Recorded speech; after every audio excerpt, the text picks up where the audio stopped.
You're listening to episode 299 of The Secular Buddhist.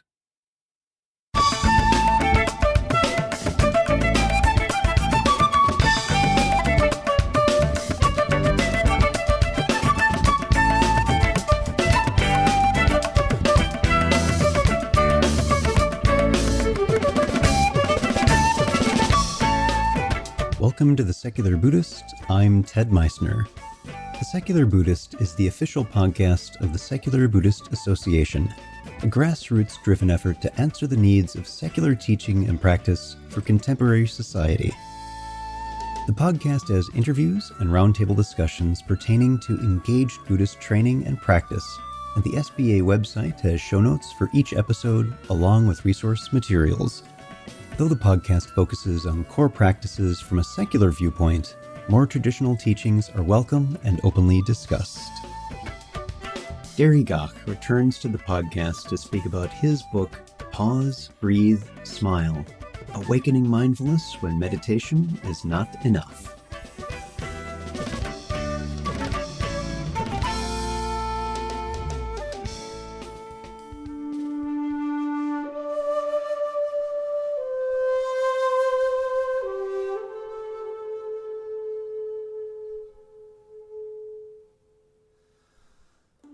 Hi everyone.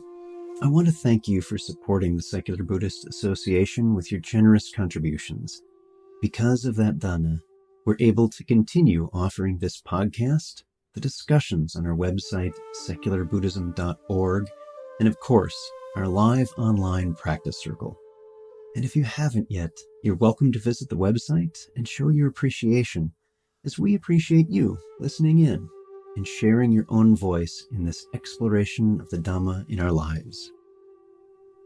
Meditation is sometimes thought of as passive relaxation techniques. And I'll admit, those three words together rub me the wrong way. Meditation is, to me, an active, alive way of being, and that is often far from relaxing, though of course it can be. But to think of the full breadth of contemplative practice as a technique is doing a great disservice to the change which can occur by realizing there is no distance between you and living this very life. Gach is a writer and lifelong meditator who is engaged in many roles: actor, bookshop clerk, dishwasher, hospital admin, office temp, stevedore, teacher, and typographer. Lay ordained by Thich Nhat Hanh in 2008, he has authored 8 previous books, including The Complete Idiot's Guide to Buddhism. Gary lives in San Francisco. So sit back, relax, and have a nice, wakeful breath tea. Our guest today, returning to us after a few years away, is our dear friend Gary Gach. Gary, welcome back. Good to see you again. Good to see you. Thank you for having me back and being here. Yeah, very, very glad to. It was interesting just catching up a little bit, and as I was doing some checking for today's podcast, looking back and seeing that you've been with us a couple times before in 2012 and then again in 2013. And now it's a few years later, so we have a little bit of catching up to do. Just fill me in. What kinds of things have been happening for you in your life and in your practice over the past 5 years? What's been going on? Well, if you haven't heard, for the past 5 years, I've been working on a book that just sort of emerged, and I followed it, and it's been an amazing journey for me to just have this gift and let it evolve organically.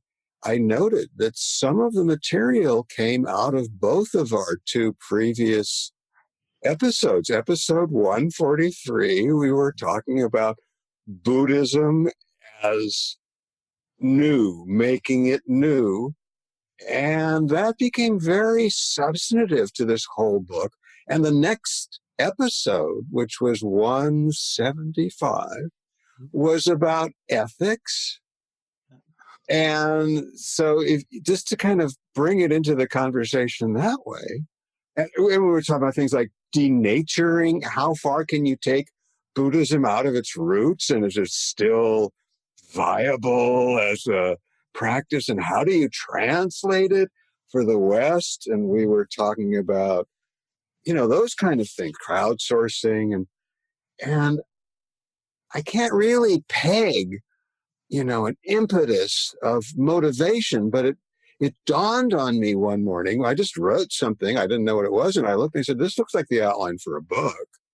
Mm-hmm. And I went with it and I realized that what I was, on board was, now that mindfulness has kind of gained, this not only respectability, but it's got shoots and branches in so many sectors of the health field and education and the workplace, major acknowledgments and recognitions of its viability and its vitality, that this question that had been asked seemed to be what I was writing. And then when I was done, just to give you the kind of the frame, when I was done, I was looking at Stephen Batchelor's new book, who's no stranger to secular Buddhism. His new book is called Secular Buddhism. And he says, wow, it's great that mindfulness has become a viable way of imparting and comprehending and expressing these teachings and trainings. And now it would be great if we could bring in the philosophy and the ethics. Yeah. And that's what I was doing with this book. And I was, mission accomplished, Stephen. It's so interesting that you bring that up, because I was at a retreat a year or two ago with Stephen at Barry Center for Buddhist Studies. Yeah. And the first evening, someone in the audience had to ask a question about, but if you remove Buddha, what's left? And, because I'm concerned about this mindfulness stuff, and this is someone who is very steeped and experienced and well-versed and clearly deeply caring about the Dhamma. And Stephen's reply was really quite wonderful in a sharing about how this is a way for people to meet the Dhamma in a way they might not otherwise be able to find it accessible at all. And that a question that came up later on that evening was, how many people here are, have some training or are mindfulness teachers of a program like MBSR? And it was, a good third of the room at that time raised their hand. And in the most recent retreat I went to there, and it wasn't with Stephen, it was Gregory Kramer, something very similar happened. It was even more. So those numbers are interesting, growing, and we're seeing a lot of benefits, of course, along with the risks too. Some things that are, maybe not quite as applicable as we might think. You remember when Zen and the Art of Motorcycle Maintenance came out, Persig's book, and the proceeds of that went to founding of my starting point, Minnesota Zen Meditation Center. And then everything later, and you remember this time period as well as I do, everything was Zen and the Art of, and then it was fill in blank for anything at all that people wanted to bring to, because it was a very popular phrase. And we're seeing a lot of that with mindfulness now. It's mindfulness and fill in blank. Everything is calling itself mindfulness. Right. I find it particularly interesting. And this is, as you and I were speaking, we'll explore this a little bit here.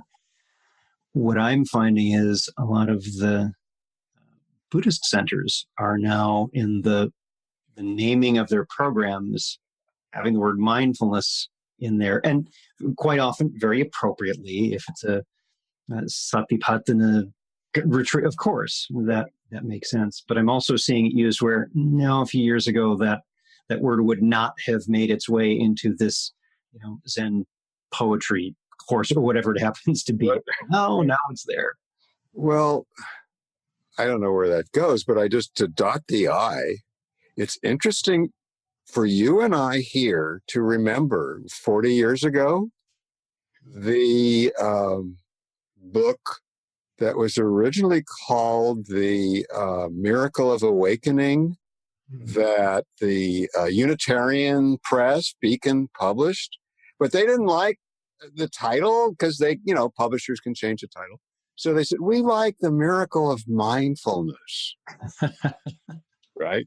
And then the second book that they did was this wonderful Blooming of the Lotus, which were all the guided meditations, 45 guided meditations. And here we are 40 years later, and the word has become this semantic umbrella for so many things. Mm-hmm. Yes, absolutely. I think that's a great chime reminder for us of the reason we're here today is to talk about the new book that you've been working on for a while. And the title, as I mentioned in the introduction to this, the main title is Pause, Breathe, Smile. And those aren't just words. And I really love this title for its simplicity, but also its depth, because each of those words, it's not just, oh, let's come up with a catchy title. It's a reference that you very intentionally put in there to something more. I'm wondering if you would describe that to the listeners and what those are talking about. Oh, gee, that's a wonderful question. It's really a two-parter, I think. The first part I can not describe. I can invite our listeners to join me as I often am asked, what is mindfulness? You have a Zen mindfulness group. What is mindfulness? I say, well, I could talk about it, but let me show you right now. This could be on the plane or on the bus or waiting in line in a supermarket. And I say, what I'm going to do is I'm just going to put the tongue of my tongue in the roof of my mouth. I'm going to be breathing through my nostrils. I'll call a breath and in and out. Okay. And I'm assuming a kind of awakened, relaxed posture. So I'm aware of where I am. And my first breath, I notice, it's kind of cool coming in my nostrils, and exhaling, I notice, kind of warm by my body. This is interesting. So I do it again. I'm just saying what I'm seeing or feeling, and I'm noticing, I'm feeling more of my body now. I'm engaging body and mind, and then breathing out, I feel more like I'm letting go. Wow, this is interesting. I'm going to do this again.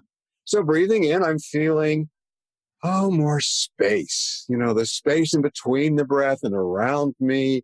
And breathing out, I just really feel more suddenly aware and awake to this instant. So I give myself a little bonus gift of a smile. It doesn't have to be a stupid, grinny, smiley face, It could just be a little one muscle on the inside of my mouth that only I feel, and I'm continuing to breathe.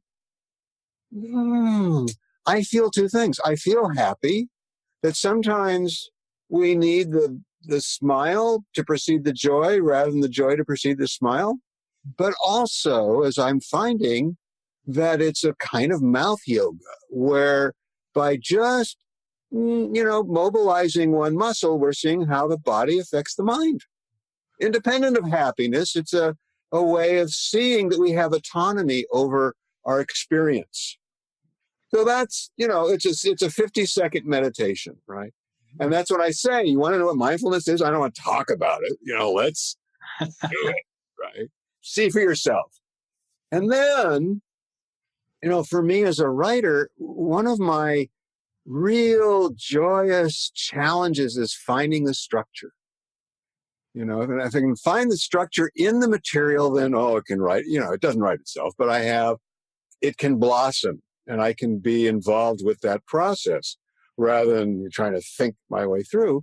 And I realized that pause, breathe, smile could be the viable outline or structure or form for a presentation of what's essentially the Eightfold Path in its three major components, which are, you don't have to say the Sanskrit, you don't have to say Shila, Samadhi, and Prana. Really, what's that? But it's ethics, which is pausing to take control over your life and your relationality with who you are in this moment in relation to your breath and other people, and have some intention. And then breathing is, as everybody seems to know, access to contemplative, spiritual experience in the present moment, because the breath is always in the here and now, even if we aren't. And that smile, which my editor says, you're going to have to really work on that one. But it's that you can't really tell anybody the wisdom about these things, the mind and body and impermanence and interconnectedness and selflessness or openness. You just something that kind of goes beyond words. You just kind of have to yes, I'm smiling. And if you're smiling with me, maybe you have more of a chance of realizing that I'm just using words here for a reader or a listener to see for themselves that, yeah, everything's impermanent. And yeah, everything's interconnected. And yeah, I don't have to do everything myself. It's all being taken care of at some level. So what really kind of blew my mind was I realized I could write a book that didn't have to have one of these table of contents that's sort of like a column, Gallic form, like first you do this, then you do this, then you do this. Don't skip, don't go to the bottom. You got to do it in this order and all, military drill. And there is a table of contents, but there's also a table of contents that has three intersecting spheres of these three of pausing, breathing, and smiling.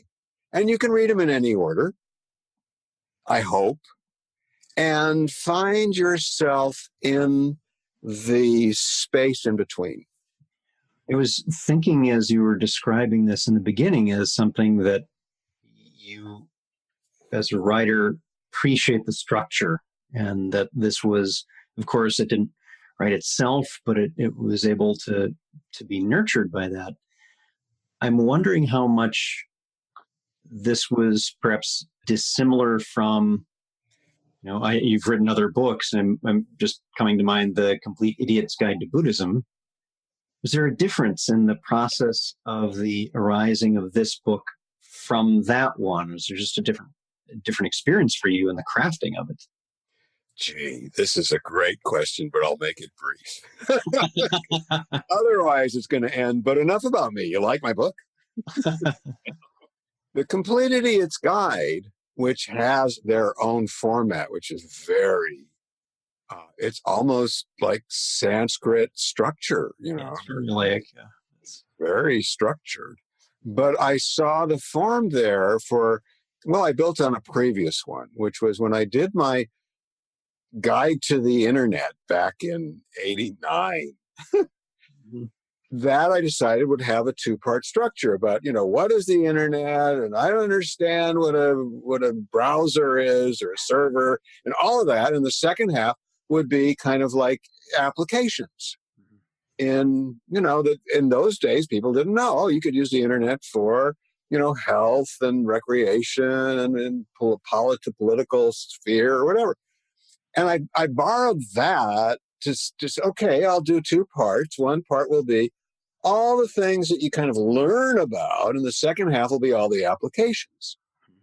And what I found in thinking about that was that the first part could be the triple gem. So it's Buddhism, the travels of Buddha, the travels of Buddhism, in relation to other things, and Dharma, where she's explaining the threefold, the triple gem and the eightfold path, and karma, and then all these sometimes imponderables like emptiness and so forth. And then the third part, Sangha, which was kind of the sweet spot, would be the different schools. Pure Land, Zen, Tibetan, Insight as individual chapters, and then beginning to practice that, because wherever you are, you're in a Sangha of living beings, and then offering the reader some meditations, and then going into the second half of the book with applications in your daily life, in workplace, at the kitchen, and so forth and so on. So for this one, having a simpler structure, just those three parts, not like a 3 and 2 or something. And because I always try to practice what I'm writing, this really took me deeper. It was saying, how do I say to my Aunt Ida in New Jersey over the phone what it is that I do? Yeah. What's my career in life as somebody who is dedicated to practicing and sharing these teachings? And so the structure provided me, form is emptiness, and emptiness is form. It provided me opportunities all along the way in terms of writing and revision to experience where it was boundless, where it was personal, where it was direct, where it needed to be indirect, because I had a whole sphere for each. The challenge, Ted, was to make each section contain the other two. I was going to ask, how do you connect them if they're not self-contained spheres in the same way that the Four Noble Truths and the Eightfold Path are inextricably linked, that there's no real separation between them. No, yeah, that became like, I revised that 12 times or something. And it's a short book. It isn't, the Completer's Guide is thick. Mm-hmm. It's a big one. It's light. But enough about me. You like my book? So one of the interesting things about the way you were just describing this is that even just in the title, that this is it's an active process, and the words have depth underneath them. There's something supporting and nurturing them, and so there's an additional layer, another scent or flavor to this, in that although it is pause, breathe, smile, and you're talking about these different spheres, you've also incorporated something that can't often be missing. And I know that's come up as a criticism in mindfulness communities about a lack of ethics, without much sight towards philosophical discussions and ideas. And you bring some of that into the book. And I'm wondering if you could say a bit about that, and in fact, the need for some form of ethical activation in everyday life, and in this practice, that it not be absent. When you were saying it, I was hearing something new. As always, I'm always just like one of your acolytes. It's true. Just to preface it, I guess, one of the challenges for me at this point in time was writing ethically, which meant I'm not writing about diversity in this book. I'm trying to be mindful of the fact that I'm a white male of privilege who is capable of taking the time to write a book, which not everybody can. And yet I'm not if I'm not writing it just for white people, how do I ethically say things? And so I started dealing with that in the writing. Yeah. Like, I didn't say, and so by doing this, you can discover, because that may not be true for everybody. Right. I'd say, if you try this, you might find, and trying to conceive in this fashion for me was an interesting, vital part of the process. So one of the questions that we talked about in an earlier conversation about Buddhism in the West is people have a misconception that it's being in the now. And a rock, a dog, and a serial killer are very much in the now. It's a serial killer's job description. So not to have a sense of this as being relational is to be kind of rowing and rowing and rowing and wondering why you're not getting anywhere. And oops, I've still tied off at the dock. I need to, in other words, allow my vehicle to enter into the world and see and know that I am not separate, that if it is so, this practice that I'm studying, I can observe it myself directly in my own life. In addition to what my teachers are guiding me about, that my own life becomes the crucible or the laboratory or the garden for observing that my behavior, my pro-social behavior toward myself and towards others, is mirroring for me where I'm at and where I need to go, where I'm missing the mark and where I'm hitting a bullseye. That to me is kind of like a simple demonstration of why ethics is important, but also, I'm seeing this now in terms of our evolution as a species on a planet where we are the top dog. It's everything that's about us. Our thoughts as humans are affecting the environment. Whoa. So if we don't learn to have a real grounded ethical behavior that has nothing to do with rewards or punishments, it's all about understanding the nature of right or proper or appropriate is the word, behavior. There's no future. But if we do, we have this wonderful opportunity in this phase we're in. It's often people think of ethics as philosophy, as part of philosophy, and that's why they shun it. They think, ooh, ethics, that's like the thing down the hall that I saw when I was going to my humanities class, and I didn't want to go there. Actually, in the book, I'm very pleased to offer something that I've learned, which is a Vietnamese Zen practice for studying our own ethics and the philosophy, which is that you need something from a teacher to study, and then you observe it in your everyday life, but then you got to put it into practice. And in practicing it, then you can see, you can recognize this kind of validity or authenticity or the genuineness of it in relation to you, and are you really connecting with it?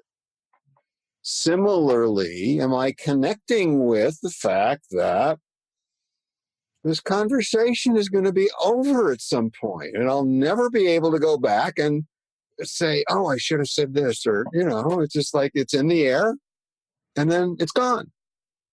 And that's the nature of I think, what I call flow rather than impermanence, because all those words that we've been trying to translate from Sanskrit uses these not prefixes. This is Right. not self, not permanent, and not separate. But, what's the positive? It's the same with the ethics, by the way, just to go back there to finish the ethics that we're saying. The sense that people have of ethics as being, thou shalt not, is very restrictive, and is why people say, I don't want to go there. I'd rather go to mindfulness because it doesn't have that sense of some eye in the sky that's going to judge me and reward me. But mindfulness has a way of practicing those ethics that is positive, that you don't say necessarily nonviolence, you say pacifism. You don't say don't kill, you say reverence for life. You don't say don't steal, you say generosity.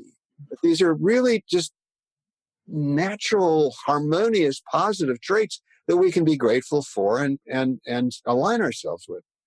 Okay, back to the philosophy, because I know you have a question. I can see that it's in the thought balloon over your head. Right? Yeah, you bring up something really, really interesting, and I want to get on this before I forget, because you mentioned and described very eloquently, I think, because it's the same sensibilities I have around it.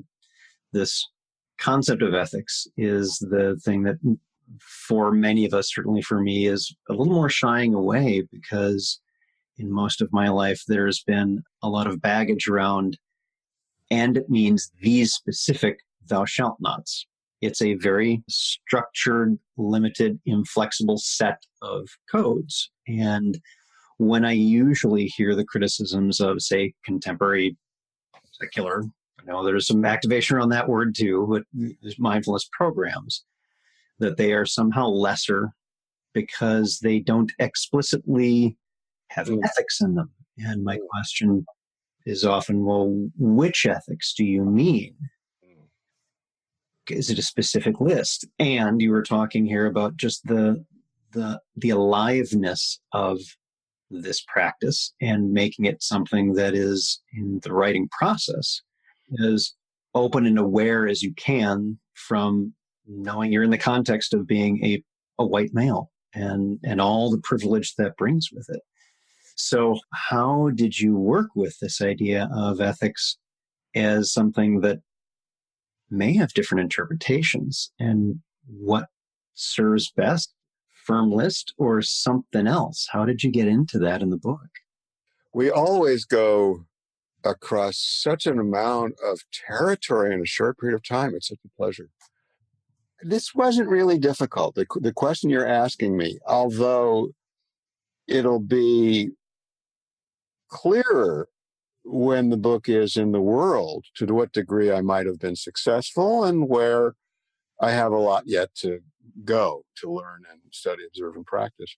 My feeling is, in terms of what you're saying, which is, as I'm hearing it, how do we have an ethical path, this kind of straight and narrow approach that's, put your left foot here, put your right foot here, put your hands here, and Simon Says, but still being applicable to life situations that may be, different life forms than us, different life conditions than us, or whatever.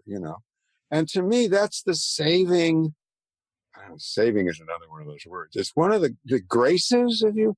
Yeah. I think there was a Korean teacher who once said, the stars could go out of the sky, but these ethical trainings will still remain, because it's a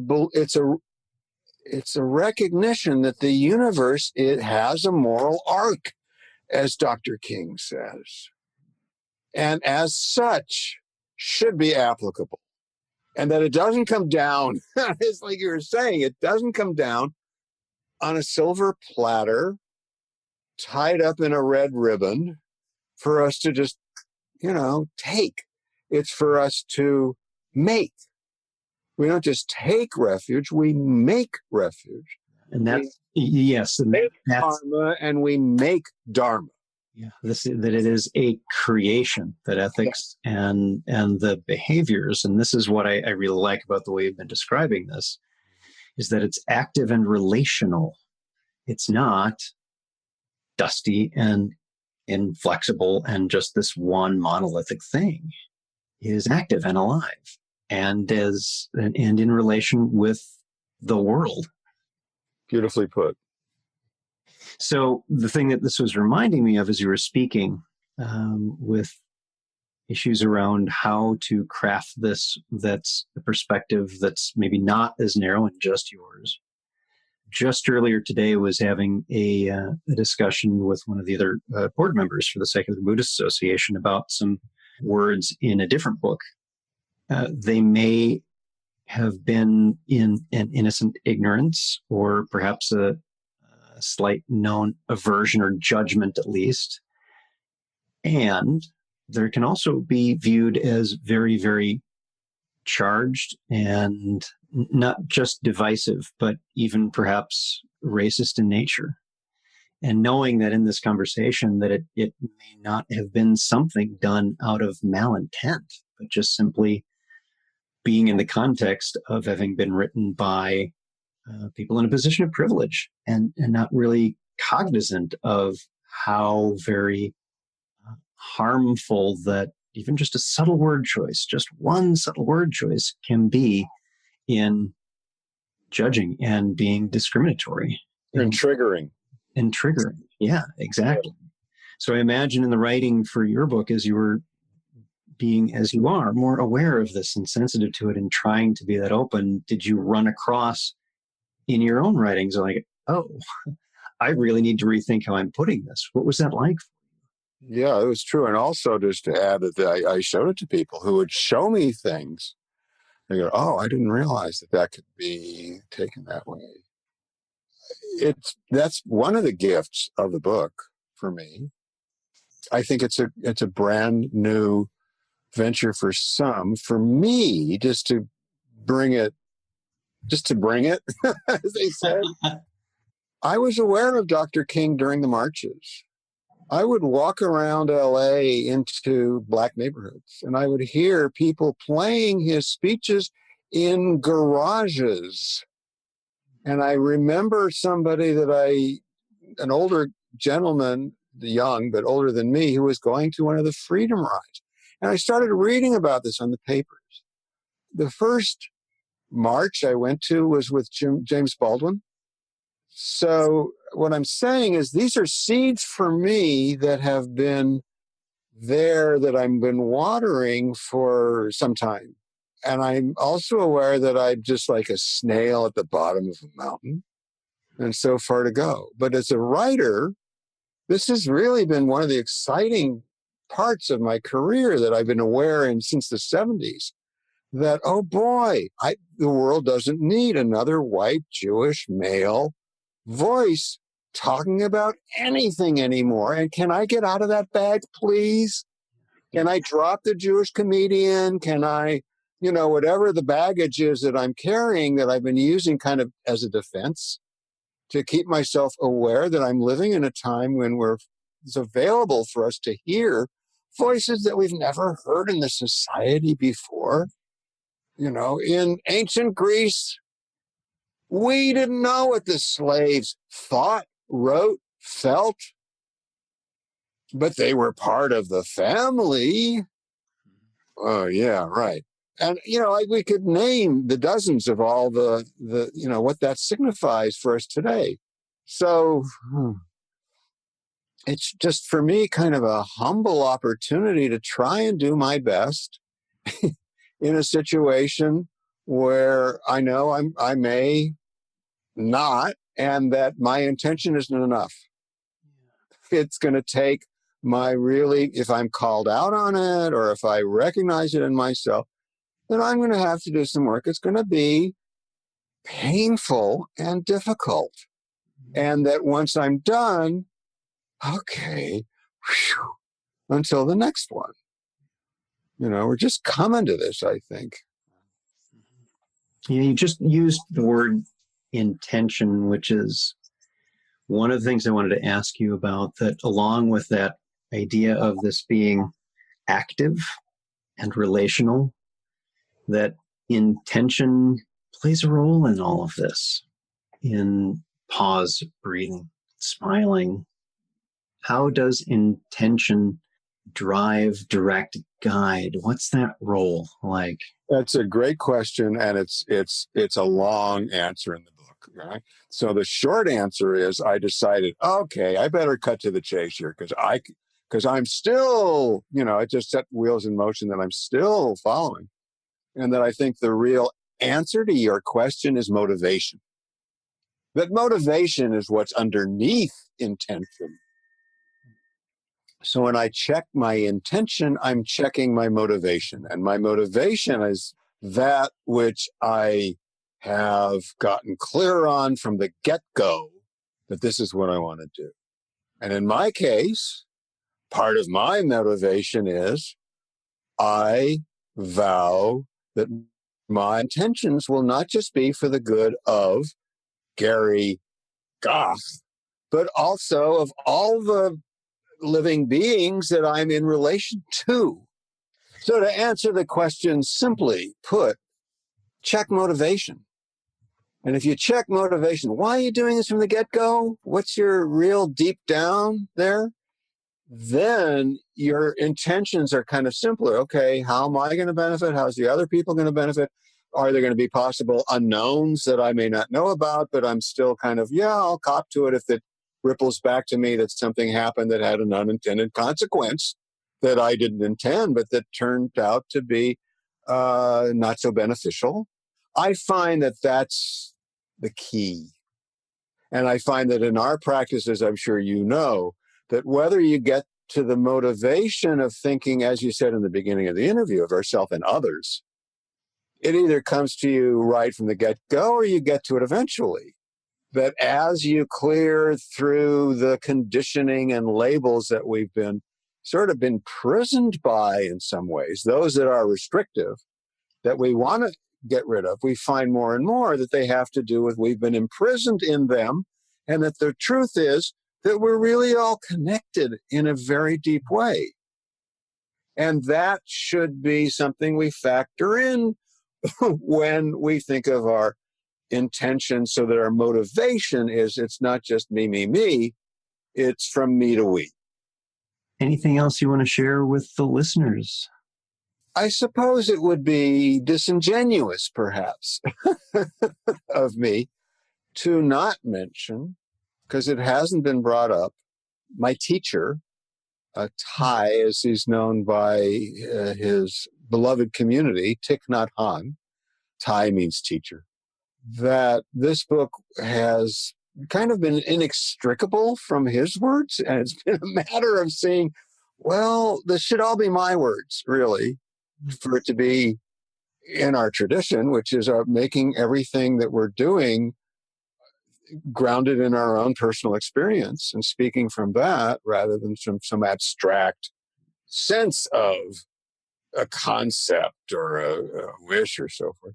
So that for me, it's been very much a fruition of my past, decade as a member of the community, which is for me a fruition of 50 years of Buddhism.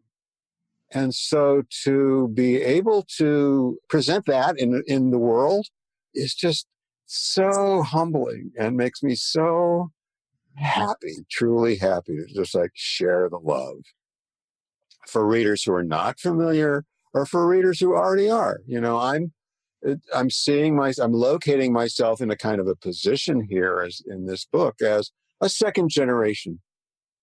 And when we're on retreat, there's this moment where everybody wants to get into a picture so that he can see his lineage. Here we are. And we're saying that he can always look at this picture. Here we are. Here's your teachings. We don't have, by the way, at the monastery, we don't have any icons on an altar. You were saying about this story about the woman says, well, what about Buddha? I wonder what she'd say if she came to Deer Park. There is no Buddha on a pedestal. There's just all the orchids and beautiful flowers from the monastery, beautifully arranged, and that's it. It's like the sermon of Jesus and the Buddha. It's a flower. You don't need a Buddha to do that.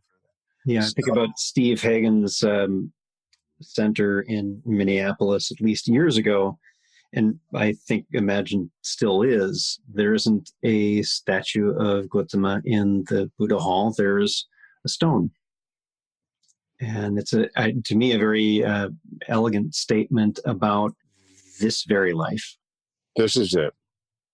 Well, for those of you who are interested in finding out more, I've got links to the other episodes and on the episode page, and you can find out more from Gary on his website, garygach.com. Gary, thanks for being here.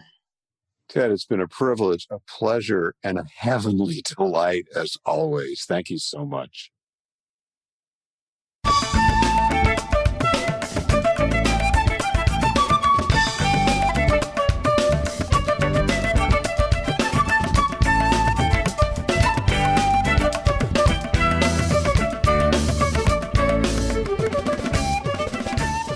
Thanks for listening. If you'd like to hear more about something you've heard in today's podcast, please come visit the SBA website at secularbuddhism.org, and you'll find an entire webpage devoted to this and every episode. Discussion about this episode can be found on the episode page itself, along with show notes. Sound editing, mixing, and mastering provided by the generosity of Anthony Dominello of StructureFromSound.com. The music for The Secular Buddhist is used by permission from John Kaizen Neptune's CD, Steps in Time. Additional music is provided courtesy of Monty Levinson of Taihei Shakuhachi and Rodrigo Rodriguez. Their websites are linked on the SBA site on the About Podcast Music page. Until next time, remember, every moment you have a choice. Make it the best you can.